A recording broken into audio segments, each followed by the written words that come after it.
नमस्कार मित्रांनो, ज्योतिष आनंद या चॅनलमध्ये आपल्या सगळ्यांचं मी मनपूर्वक स्वागत करतो। मागच्या एपिसोडमध्ये आपण मंगळ या ग्रहाची स्थानगत फलं प्रथम स्थान ते 6वे स्थान या 6 स्थानांपर्यंत आपण अभ्यासली संक्षिप्त स्वरूपात। आजच्या एपिसोडमध्ये आपण सप्तम स्थान ते 12 स्थान या स्थानामध्ये मंगळाची काय फळं मिळतात हे अभ्यासणार आहोत, त्याच्यावर चर्चा करणार आहोत। मित्रांनो, स्क्रीनवर तुम्हाला कुंडली दिसते ती काळपुरुषाची रेफरन्स कुंडली आहे। सप्तम स्थानातला मंगळ हे अत्यंत महत्त्वाचं स्थान, विवाहाच्या बाबतीत तर अत्यंत महत्त्वाचं स्थान हे सप्तम स्थान, ज्याच्यावरून विवाह बघतात, वैवाहिक जोडीदार बघतात, व्यवसाय बघतात आणि व्यावसायिक जोडीदार बघतात। या स्थानातला मंगळ तपासताना अत्यंत काळजी घ्यायला लागते, अत्यंत बारकाईने अभ्यास करून त्या मंगळाची फळं ही वर्तवावी लागतात। आता ज्याची कोणाची कुंडली असेल त्याच्या सप्तम स्थानात हा मंगळ ग्रह आला। मी मागे तुम्हाला सांगितलं की सप्तम स्थान हे वैवाहिक जोडीदारांचं, नवरा बायकोचं हे अत्यंत इंटिमेट आणि गुप्त स्थान आहे। या स्थानात कोणताही ग्रह जर नसेल तर चांगलं, पण सहसा तसं होत नाही। त्यातल्या त्यात मंगळाला आपण, ही जर स्त्रीची कुंडली असेल तर मंगळाला आपण तिचा नवरा म्हणून संबोधतो। अशा वेळेला सप्तम स्थानातला मंगळ शास्त्रकारांनी हा चांगला मानलेला नाही आहे।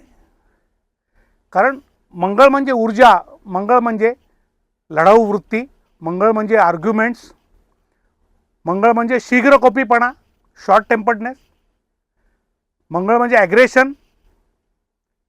या सगळ्या गोष्टी ज्या आहेत ह्या कंट्रोल करणं हे अत्यंत अवघड असतं मित्रांनो।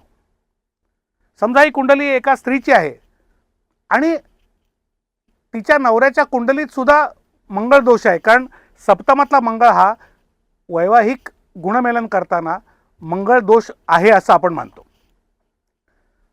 तर गृहीत धरूया की या स्त्रीच्या नवऱ्याच्या कुंडलीत सुद्धा मंगळ दोष आहे, म्हणजे ती कुंडली मांगलिक आहे, तरी सुद्धा त्याच्या कुंडलीतल्या मंगळाची स्थिती ही अत्यंत काटेकोरपणे अभ्यासायला लागते। नाहीतर आपण बरेच वेळेला ऐकतो की मंगळाला मंगळ पाहिजे, म्हणजे त्याची एनर्जी चॅनलाइज होते आणि ते एकमेकाला नलिफाय करतात। हे वरवर पाहता जरी खरं असलं तरी मंगळाच्या ज्या स्थिती आहेत, ज्याला आपण मांगलिक दोष म्हणतो, ते 12वं स्थान, 1लं, 4थं, 7वं आणि 8वं यातलं त्यातल्या त्यात सप्तम स्थानातला मंगळाचा अभ्यास हा फार बारकाईने करायला लागतो मित्रांनो। आणि कधी करायला लागतो तर समोरच्या व्यक्तीला सुद्धा मंगळ असेल तर जास्ती करायला लागतो। याचं कारण असं आहे की सप्तम स्थान हे नवरा बायकोंचं इंटिमेट स्थान आहे। ह्याच्यामध्ये मंगळ जर आला सप्तम स्थानात तर 100% हिटेड आर्ग्युमेंट्स, इगो क्लॅशेस हे होतातच।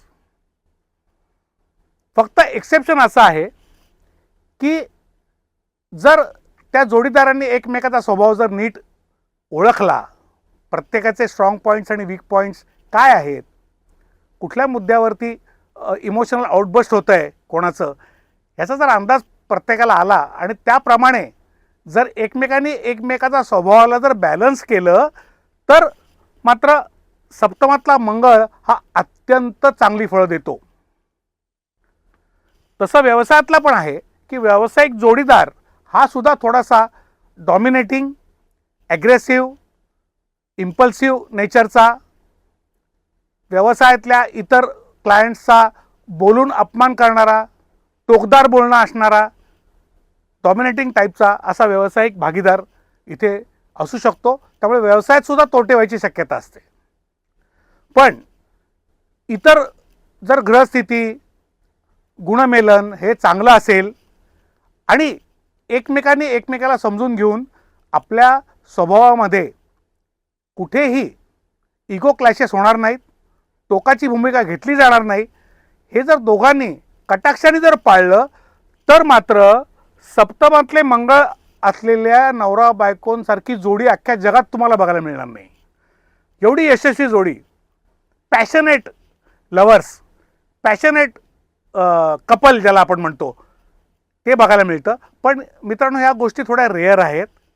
त्यामुळे शास्त्रकारांनी काय म्हटलं आहे की सप्तमातला मंगळ हा वैवाहिक सौख्याच्या दृष्टीने चांगला मानला जात नाही. पण जर अगदी प्रयत्नाने जर आपण एकमेकाला समजून घेतलं, दोन्ही नवरा बायकोनी, की दोघंही मांगलिक आहेत असं आपण गृहीत धरूया, तरीसुद्धा तर मात्र मंगळ अतिशय उत्कृष्ट फळ देतो. याचं उत्तम उदाहरण म्हणजे अनुष्का आणि विराटची जोडी. अनुष्काच्या कुंडलीमध्ये सप्तमात मंगळ आहे, म्हणजे तिचा वैवाहिक जोडीदार विराट, त्याच्या आयुष्यामध्ये, मी तुम्हाला म्हटलं त्याची कुंडली माझ्याकडे नाही आहे, पण कुंडली बघायचीच गरज नाही की त्याचा मंगळ हा किती पॉवरफुल असेल. कारण मंगळ हा भूमिपुत्र आहे, मैदानी खेळांचा कारक आहे. आणि अख्ख्या जगाला माहिती आहे की विराट पराक्रम मैदानावर काय दिसतो. अर्थात इथे एक तत्व आपल्याला कळतं, जे अनुभवाला येतं, की असा मंगळ असणाऱ्या नवरा बायकोंनी जर आपली क्षेत्र जर वेगवेगळी निवडली, कारण जनरली क्लॅशेस आणि इगो क्लॅशेस कुठे होतात मित्रांनो, की दोघांचंही क्षेत्र एक असेल. जसं मागे अमिताभ आणि जया बादुरीचा एक चित्रपट आला होता, त्या चित्रपटाचं नाव अभिमान. काय झालं, दोघंही गायक असतात, त्यामुळे कळत नकळत त्या वेळच्या त्यांच्या ग्रहदशेनुसार, अंतर्दशेनुसार, महादशेनुसार दोघांमध्ये एक इगो हॅसल सुरू होतं, वितुष्ट येतं आणि ते शेवटी पराकोटीला जातं. या बाबतीत कसं झालेलं आहे की दोघांची क्षेत्र वेगळी आहेत, त्यामुळे जवळजवळ 70-80% हिटेड आर्ग्युमेंट्स किंवा इगो क्लॅशेस व्हायची शक्यता जवळजवळ नष्ट होते. आणि एकमेकाचा मान ठेवतायत, एकमेकावर प्रेम करतायत. त्यामुळे ही एक एक्सेप्शनल जोडी आहे अनुष्का आणि विराटची, जी आपल्याला अनुष्काच्या सप्तमातल्या मंगळावरनं बघायला मिळते. अर्थात ही गोष्ट रेअर आहे, म्हणून शास्त्रकारांनी आजही म्हणतात की सप्तमातला मंगळ हा तशी चांगली फळं देत नाही. आपण आता वळूया अष्टम स्थानाकडे. अष्टम स्थान हे आयुचं स्थान, मृत्यूबाबत भाकीत करणारं स्थान. कारण आयुष्यातलं सगळ्यात मोठं गुपित म्हणजे मृत्यू आहे, मागे तुम्हाला मी सांगितलं. ट्रान्सफॉर्मेशनचं स्थान, आयुष्यात काही घटना अशा काही घडतात आयुष्यात माणसाच्या, अप्रिय घटना अर्थात, त्यामुळे त्या घटनेनंतर माणसाच्या विचारांमध्ये, आचारांमध्ये आमूलाग्र बदल त्या सेकंदापासून होतो. Total transformation. मी मागे म्हटलं की अष्टम स्थान हे समुद्र मंथन जेव्हा झालं होतं, भले पौराणिक कथा असेल, ते समुद्र मंथनाचं स्थान, ज्यातून हिरे मोती निघाले, अमृत निघालं आणि विष पण निघालं, आणि त्यातूनच राहू केतूचा जन्म झाला. ही कथा तुम्हाला मी मागे सांगितली. मेजर ट्रान्सफॉर्मेशनचं स्थान आहे, म्हणून महत्त्वाचं स्थान आहे. ऑकल्ट सायन्सचं स्थान आहे, तंत्रमंत्राचं स्थान आहे, ज्योतिषशास्त्राचं स्थान आहे, रिसर्चचं स्थान आहे, डीप रिसर्चचं स्थान आहे. इथे जर मंगळ आला तर मात्र थोडंसं मॅरिटल लाईफबद्दल परत बोलायला लागतं. कारण हे मंगळाचा जो गुणधर्म आहे ना, हा जास्ती करून वैवाहिक समस्यांमध्ये आणि व्यावसायिक समस्यांमध्ये सुद्धा जास्ती बघायला मिळतो. अष्टम स्थानातला मंगळसुद्धा त्या जोडप्यामध्ये हिटेड आर्ग्युमेंट्स, वादविवाद अत्यंत पराकोटीला नेऊ शकतो. फक्त इथे जर मंगळ जर स्वराशीचा असेल, उच्च राशीचा असेल, तर त्यातल्या त्यात बरी फळं देतो. त्याच्यावर गुरुची दृष्टी वगैरे असेल, चांगल्या शुभग्रहांची दृष्टी असेल, तर त्या मंगळातली दाहकता ही बऱ्याच अंशी कमी अनुभवला येते. पण इथला मंगळसुद्धा शास्त्रकारांनी चांगला मानलेला नाही, कारण हे मृत्यूस्थान आहे. आणि मंगळ मुळात जसं मी म्हटलं की मंगळ हा रक्ताचा कारक आहे, तसाच तो अपघाताचा कारक आहे. जो रक्तपात होतो जमिनीवर, त्याचा कारक आहे, पोलीस लोकांचा कारक आहे, पोलीस ऑफिसरचा कारक आहे, सीमेवर आपलं संरक्षण करणाऱ्या सगळ्या जवानांचा कारक आहे, त्यांच्या शौर्याचा कारक आहे. मग आता आपल्या सीमेवरचे जवानसुद्धा आपल्या देशाच्या रक्षणासाठी आपल्या भूमीवर आपलं रक्त सांडतातच ना. तो मंगळ आहे. मंगळ हा मुळात अपघाताचा कारक आहे आणि अष्टम स्थान स्वतः हे मृत्यूचं स्थान आहे. अचानक आयुष्यात घडणाऱ्या पीडेचं स्थान आहे. मोठ्या अपघाताचं स्थान पण 8वं स्थानच आहे. साधं सायकलवरनं पडलं आणि खरचटलं एवढं साधं स्थान नाही आहे. मेजर ॲक्सिडेंट्स आणि त्यामध्ये त्यातनं परत अपघाताचा कारक ग्रह जर मंगळ इथे बसला तर मात्र मोठा ॲक्सिडेंट दाखवतो. आणि इथला मंगळ हा चांगला मानला जात नाही.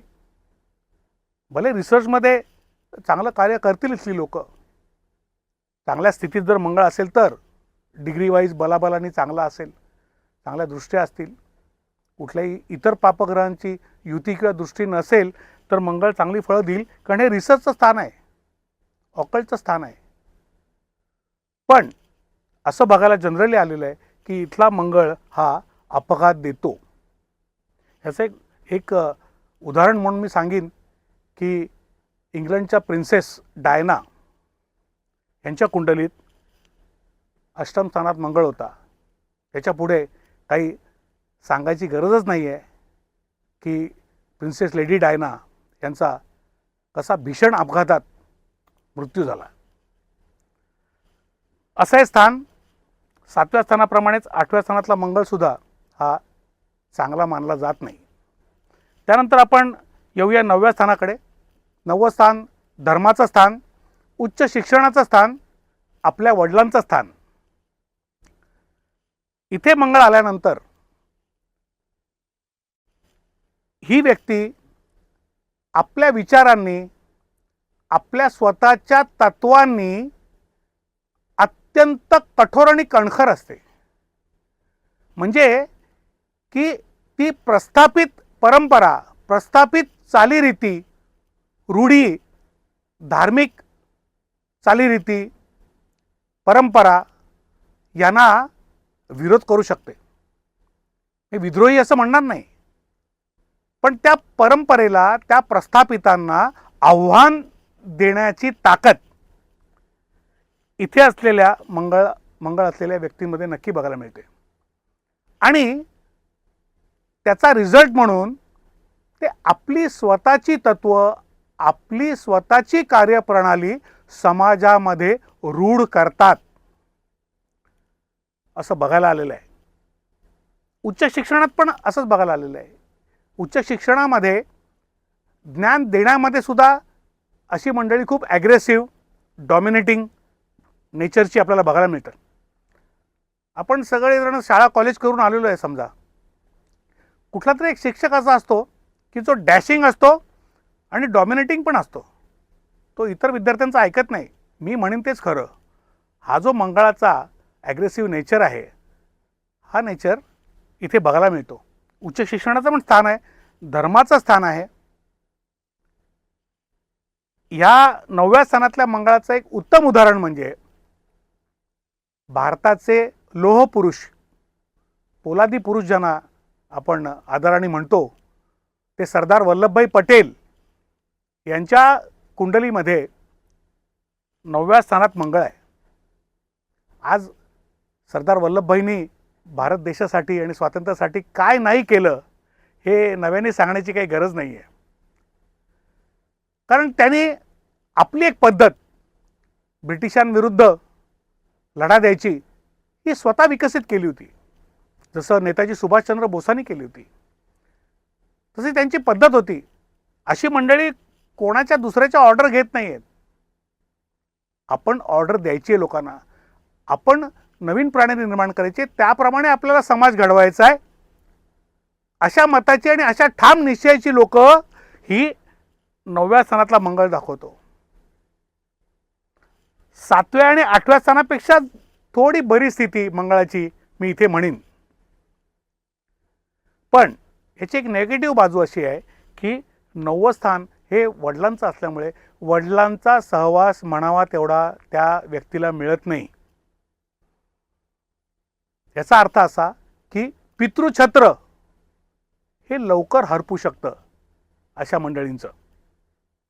पित्याचा सहवास, पित्याचं प्रेम त्यांना लाभत नाही असा अनुभव आहे. ही त्याची थोडीशी निगेटिव्ह बाजू आहे. बाकी बघायला गेलं तर धर्म परंपरेमध्ये काही आमूलाग्र क्रांतिकारी बदल करणं आणि ते समाज मनावर ठसवणं म्हणजे थोडक्यात काय, 9व्या सणातला मंगळ हा एखाद्या व्यक्तीला युगप्रवर्तक बनवू शकतो. एवढा मंगळ महत्त्वाचा आहे. आता आपण जाणार आहोत 10व्या स्थानाकडे. कर्मस्थान, करिअरचं स्थान. आणि मागे मी सांगितल्याप्रमाणे रवी आणि मंगळ इथे दिग्बली होतात, त्यांना दिशाबल मिळतं, इथे अत्यंत पॉवरफुल होतात. इथे काळपुरुषाच्या कुंडलातली मकर रास येते, म्हणजेच मकर राशीत मंगळ हा उच्चीचा मानला जातो. याला उच्चत्व प्राप्त होतं. तो आपल्या कर्मक्षेत्रात अतुलनीय पराक्रम दाखवतो. करिअरमध्ये, लिडरशिपमध्ये त्याचा स्टेटस सोसायटीतला हा वादातीत असतो. तो सगळ्या टर्म्स डिक्टेट करतो. फक्त एक काळजी घ्यायला पाहिजे की त्यांनी आपल्या कामावर असलेल्या आपल्या सहकाऱ्यांशी किंवा आपल्या हाताखाली काम करणाऱ्यांशी मैत्रीपूर्ण संबंध ठेवले पाहिजे. धाक तपटशा चालणार नाही मंगळासारखा. नाहीतर काय होईल की तो एकटा पडेल आणि त्याच्या विरुद्ध जो पक्ष आहे तो प्रबळ होऊ शकतो आणि पुढे मागे त्याला त्याच्या नोकरीच्या ठिकाणी नुकसान होऊ शकतं. त्यांनी सबमिसिव्ह राहावं, एक टीमवर्क म्हणून काम करावं. डिक्टेटरशिप त्यांनी इथे बिलकुल करू नये. कारण मंगळ 10व्या स्थानातला, कर्मस्थानातला हा थोडासा कधीतरी सूर्यासारखा डिक्टेटरशिप करायला भाग पाडतो माणसाला. आणि इथली ही मंगळाची पोझिशन शास्त्रकारांनी चांगली समजलेली आहे. दशम स्थानातला मंगळ हा कुलदीपक योग निर्माण करतो. मग ती मुलगा असो किंवा मुलगी असो, मुली पण भरपूर शौर्य हल्ली गाजवत आहेत, क्रिकेटपासून ते अगदी डिफेन्स मिनिस्ट्रीपर्यंत. त्यामुळे दशमातला मंगळ हा कुलदीपक योग निर्माण करतो आणि ती व्यक्ती आपल्या घराचं, आपल्या घराण्याचं नाव रोशन करते चांगल्या कर्तृत्वाने. हे बघण्यात आलेलं आहे. इथला मंगळ हा चांगला मानला जातो. त्यानंतर आपण वळतोय, तत्पूर्वी इथलं एक उदाहरण द्यायचं म्हणजे मला आठवलं आता की मंगळ हा मैदानी खेळाचा कारक आहे. बरोबर आहे. दशमात मंगळ असलेली व्यक्ती म्हणजे इंग्लंडचा फुटबॉल टीमचा कॅप्टन, अत्यंत प्रसिद्ध डेव्हिड बेकहॅम. याच्या कुंडलीत, अर्थात हे उपलब्ध कुंडलीनुसार मी बोलतोय, हा माझा काही शोध नाही आहे, पण डेव्हिड बेकहॅमच्या कुंडलीमध्ये दशम स्थानात मंगळ आहे. म्हणजे जसं सचिन किंवा विराट हे जे मैदानी खेळ खेळतात सगळे, त्यात मंगळ तुम्हाला जर चांगला असेल तर कुठे पोहोचू शकतो, यशाच्या शिखरावर, प्रसिद्धीच्या झोतात, त्याच्या शिखरावर, हे लक्षात घ्या. मंगळ जरी पापग्रह असला, क्रूर ग्रह असला, तरी तो आपला सेनापती आहे, आपला संरक्षक आहे, आपलं संरक्षक कवच आहे. आणि स्वामींच्या संदेशाप्रमाणे भिवू नकोस, मी तुझ्या पाठीशी आहे, म्हणून आपला पाठीराखा पण आहे. अशा भावनेनी, अशा भूमिकेने आपण जर मंगळाकडे बघितलं तर सगळं आयुष्यच मंगलमय होईल ना मित्रांनो, नक्की होईल. तर असा हा चांगला मंगळ दशमातला. त्यानंतर आपण वळतोय 11व्या स्थानाकडे. 11वं स्थान हे लाभस्थान. मागे मी सांगितलं की लाभस्थानामध्ये सगळे ग्रह चांगली फळं देतात. शुभग्रह, पापग्रह, वक्री ग्रह सगळे चांगली फळं देतात. तर मंगळ पण इकडे चांगली फळं देतो. पण 11वं घर हे मित्रांचं घर, सोशल नेटवर्किंगचं घर, एखाद्या मोठ्या ग्रुपचं घर. तिथे ही व्यक्ती लीडरशिप घेते, त्या ग्रुपचा लीडर बनते. मग तो हळूहळू ग्रुप वाढवायचा प्रयत्न करते आणि त्यानुसार त्या व्यक्तीला अनन्यसाधारण असे लाभ होतात. सोशल सर्कलचं, NGOचं हे स्थान आहे, सोशल नेटवर्किंग आहे. लाभ आहे, गेनचं स्थान आहे. इथे मंगळ असेल तर नक्की लिडरशिप क्वालिटी असतील तर त्याला उठाव देतो. त्या व्यक्तीला अर्थात टीमवर्कच्या माध्यमातून आपलं खरं करायला गेला तर त्याला यश नाही मिळणार. तुम्ही टीमबरोबर चाला. जेवढ्या NGO आहेत, जेवढ्या संस्था आहेत, त्या सगळ्या एकट्या दुकट्या काम नाही करत. त्यांच्या मागे पूर्ण टीमवर्कचा हात असतो. त्या टीमवर्कचा एक भाग म्हणून आणि त्या सगळ्यांच्या एकमताने जर तुम्ही टॉर्च बेअरर म्हणून जर काम केलं तर इथला मंगळ तुम्हाला चांगलं फळ देतो. इथे थोडा जरी इगो किंवा डिक्टेटरशिप तुम्ही आणलीत तर ती तुमच्यासाठी चांगली नाही. असं हे मंगळाचं इथलं महत्त्व. 10व्या स्थानाप्रमाणे 11व्या स्थानातला मंगळसुद्धा हा चांगला मानला जातो. अर्थात नेहमीप्रमाणे तो ॲफ्लिक्टेड नसावा, म्हणजे कुठल्याही पापग्रहांच्या युतीत नसावा किंवा कुठल्याही पापग्रहांची दृष्टी म्हणजे आस्पेक्ट त्याच्यावर नसावेत आणि त्याचं बलाबल चांगलं असावं. षडबल हा एक विषय आहे. 6 टाईपची बलं आहेत एखाद्या ग्रहाची आणि घराची. तो वेगळा विषय आहे, मी एक एपिसोड करणार आहे. त्या षडबलामध्ये सुद्धा त्याची पॉवर चांगली पाहिजे. आणि डिग्री वाईज म्हणजे अवस्था, कुठल्या अवस्थेत तो ग्रह आहे. बाल्यावस्थेत असेल आणि किती चांगला बसला असेल तरी सुद्धा ती फळं त्या मानाने कमी मिळतील. युवा अवस्थेत असेल तर चांगले मिळतील. हा सिंपल समजण्यासारखा नियम आहे. 0 ते 30 डिग्रीमध्ये आपण 5 अवस्था केल्या होत्या. 0 ते 6, 6 ते 12, 12 ते 18, 18 ते 24 आणि 24 ते 30. हा नियम इथे सगळ्या ग्रहांना लागू पडतो. त्याप्रमाणे तो ग्रह त्याच्या महादशेत, त्याच्या अंतर्दशेत, त्याच्या प्रत्यंतर दशेत कितपत फळ आपल्याला देऊ शकतो याचा आपल्याला अंदाज येऊ शकतो. हे बलाबल झालं. त्यानुसार मंगळ 11व्या घरात चांगला मानला जातो, चांगली फळं आपल्याला देतो. त्यानंतर शेवटचं स्थान हे द्वादश स्थान, ज्याला 8व्या स्थानासारखंच आपण गुप्त स्थान मानतो. हे हिडन हाऊस आहे. मी मागे सांगितलं की 6व्या स्थानामधून समोरून येणारे माहिती असलेले शत्रू आणि 12व्या स्थानामधून दिसणारे हे गुप्त शत्रू असतात, जे पाठीमागून वार करतात. तसं हे गुप्त स्थान, हिडन हाऊस, इथला मंगळ हा शास्त्रकारांनी अजिबात चांगला मानलेला नाही आहे. वैवाहिक गुणमेलनाच्या भाषेत हे स्थान हे मंगळ दोष दाखवणारं मांगलिक स्थान आहे. अशी कुंडली ही मांगलिक मानली जाते. आणि इथे मंगळ अजिबात चांगला का नाही आहे? कारण हे निद्रेचं स्थान आहे, बेडरूमचं स्थान आहे, शय्यास्थान आहे. इथे कुठलाही उग्र किंवा तप्त ग्रह जर असेल शय्यास्थानी, आपल्या बेडरूमच्या स्थानी, तर निद्रानाश किंवा इन्सोमनिया यासारखे विकार हे जवळजवळ 100% होताना आपल्याला दिसतात. इथला मंगळ चांगली झोप लागू देत नाही. आणि खास करून असं अनुभवाला आलेलं आहे की 12व्या स्थानातला मंगळ हा थोडासा पडद्याच्या पाठीमागून काम करणारा असतो. तो फोरफ्रंटला येत नाही. बघा कसा विरोधाभास आहे. म्हणून मंगळाला का वाईट म्हणतात इथे? मंगळ म्हणजे मूळ त्याचा स्वभाव गुणधर्म काय आहे की फोरफ्रंटला येणं, कुठलाही आडपडदा न बाळगता समोरासमोर येऊन भिडणं, हा मंगळाचा गुणधर्म आहे. त्याला विरोध कोण करतंय? हे 12वं घर करतंय. अशा व्यक्तीची घुसमट खूप होते. मला बोलायचंय खूप, पण मी बोलू शकत नाही हो. म्हणजे तुमच्या एक्सप्रेशनला कोणी लगाम जर लावला तर त्या माणसाची घुसमट कशी होईल?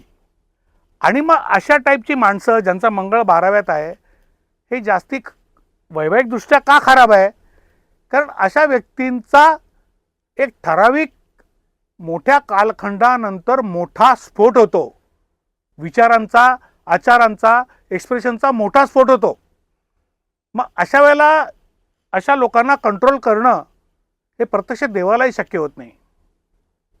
अशी यांची घुसमट एखाद्या RDXच्या स्फोटासारखी ही बाहेर पडू शकते. आणि इथला मंगळ जर इतर पापग्रहांच्या दृष्टीत जर आला तर हा आत्मघातकी होऊ शकतो. अशी माणसं स्वतःला काहीतरी बरं वाईट करण्याच्या, विचार करण्याच्या आणि कृती करण्याच्या जवळ जातात. त्यासाठी मांगलिक म्हणतो ना आपण की 12वं घर पहिलं, 4थं, 7वं, 8वं, त्यातलं 8वं आणि 12वं हे जे मांगलिक स्थान आहे हे अत्यंत अत्यंत काळजीपूर्वक अभ्यासायला लागतं. जरी समोरच्या व्यक्तीला सुद्धा मंगळ असला तरी ही अशी मंगळाची स्थिती आहे, मानसिक दृष्ट्या घुसमट दाखवतो, डोळ्याचे विकार दाखवतो. कारण मागे तुम्हाला सांगितलं त्याप्रमाणे दुसरं स्थान हे उजवा डोळा आहे, तसं 12वं स्थान हे डावा डोळा आहे. अर्थात इथे असलेला मंगळ सरळ 7व्या दृष्टीने शत्रुस्थानाला बघतोय, त्यामुळे शत्रूंचा नाश तो करतो. त्याच्यासमोर कुठलाही शत्रू उभा राहू शकत नाही. पण त्याची वैयक्तिक स्थिती अशी असते मनाची की आपली घुसमट तो बाहेर काढू शकत नाही. आणि जेव्हा असह्य होतं आणि ती जेव्हा आपोआप घुसमट बाहेर पडते, ती एका स्फोटाच्या माध्यमातून बाहेर पडते, तेव्हा सिच्युएशन हाताबाहेर गेलेली असते. अर्थात परत मंगळ जर इथे बाल्यावस्थेत असेल किंवा इथे सूर्याबरोबर असल्यामुळे अस्त असेल किंवा इथे कर्करास असेल म्हणजे नीचेचा असेल, तर त्याची फळं ही तेवढी हार्श किंवा क्रूर पद्धतीने मिळत नाहीत. अशा मंगळाला दुसऱ्या पार्टीच्या मंगळाद्वारे कंट्रोल आणि मॅनेज करता येऊ शकतं मित्रांनो.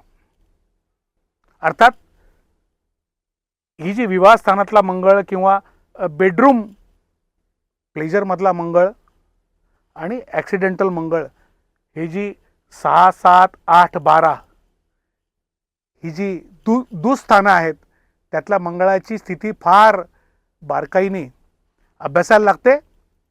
आपण टी व्हीवर बघतो त्यासारखं नसतं की विचारा तुमचा प्रश्न आणि डिटेल दिल्यानंतर 2 मिनिटात उत्तर देतात की तुमचं काम अजून 6 महिने होत नाही आणि तुम्ही एक काम करा, येणारे 40 दिवस 20 तांब्याची नाणी रोज वाहत्या पाण्यात प्रवाहित करा. एवढं सोपं नाही. त्यासाठी एखादी कुंडली अभ्यासण्याकरता ज्योतिषाला, चांगल्या ज्योतिषाला, त्याला स्वतःला त्या वातावरणात जाऊन त्या कुंडलीचा सांगोपांग विचार करून फलित वर्तवण्यासाठी कमीत कमी 1 आठवडा लागतो. कुंडली बघणं आणि खास करून विवाहाच्या बद्दल मी नीट वेगळा एपिसोड करणारच आहे, पण सारखा ओघाओघाने तो विषय येतो. विवाहासाठी एक नाही 2 जीवांचा प्रश्न असतो, त्यामुळे प्रत्येक ज्योतिषाची जबाबदारी वाढते. त्यांचं मॅरिटल लाईफ कसं असेल, त्यांना पुढे अपत्यप्राप्ती होईल की नाही, संसार सुख कसं असेल, संसाराचं सौभाग्यस्थान मी म्हटलं 8वं स्थान आहे ते कसं असेल, लग्नाचा 50वा किंवा 60वा वाढदिवस करू शकतील की नाही, असे अनेक गोष्टीचा अत्यंत भावनिक सहानुभूतीने आणि आपलं सर्व शिक्षण आणि अनुभव पणाला लावून त्या ज्योतिषाला करायला लागतो. पण वास्तव असं आहे की तेवढा वेळ ज्योतिषांकडे नाही आहे, कारण सगळं कमर्शियल झालेलं आहे. ही वस्तुस्थिती आहे. तर मित्रांनो, कसा वाटला आजचा एपिसोड मला सांगा. मी परत सांगतो, मंगळाबद्दल भरभरून बोलण्यासारखं आहे हो. अत्यंत म्हणजे ज्याला आपण फेमस म्हणतो किंवा ज्याच्याबद्दल कमालीची उत्सुकता आणि अट्रॅक्शन आहे समस्त मानवजातीला. त्यातले काही जे ग्रह आहेत, जशी शनीची 7.5साठी शनी फेमस आहे, तसं मंगळ या ग्रहाबद्दल सुद्धा क्रेज आहे. पण मला विश्वास आहे की मी मंगळाच्या रूपाने जी काही उदाहरणं तुम्हाला दिली, व्यक्तिरूप, त्यांनी तुम्हाला नक्की इन्स्पिरेशन मिळेल आणि मिळालं असेल. सचिनचं उदाहरण दिलं, अनुष्का विराटचं उदाहरण दिलं, फक्त लेडी डायनाचं उदाहरण मनात ठेवू नका, कारण तो एक अपघाताचा योग होता. आणि डेव्हिड बेकहॅमचं उदाहरण दिलं. अर्थात एक नाव विसरलो होतो, दशमात मंगळ म्हणजे दिग्बली आहे. अँजेलिना जोलीच्या कुंडलीत सुद्धा हा दशमात मंगळ असल्यामुळे तिचं क्षेत्र अर्थात वेगळं आहे, कलाक्षेत्र आहे. बेकहॅम हा खेळाडू होता. पण असंच जर दोघांना जर मंगळ असेल आणि दोघांनी जर वेगवेगळी क्षेत्र निवडली अनुष्का विराटसारखी, तर ती जोडी अख्ख्या जगामध्ये अत्यंत सुप्रसिद्ध आणि आदर्श जोडी म्हणून नावारूपाला येऊ शकते, हे आपण डोळ्यांनी बघतो. असं मंगळाचं रूप आहे. मग मंगळ वाईट आहे का? बिलकुल नाही. कोणी चांगलं नाही, कोणी वाईट नाही. वाईट असेल तर आपल्याला चांगलं करून घ्यायचं आहे, आनंद द्यायचा आहे, आनंद घ्यायचा आहे. बघा, पटलं तर, आवडलं तर लाईक करा, शेअर करा, सबस्क्राईब करा. पुढच्या आठवड्यात नवीन ग्रह घेऊन मी येईन. तोपर्यंत निरोप घेतो. नमस्कार.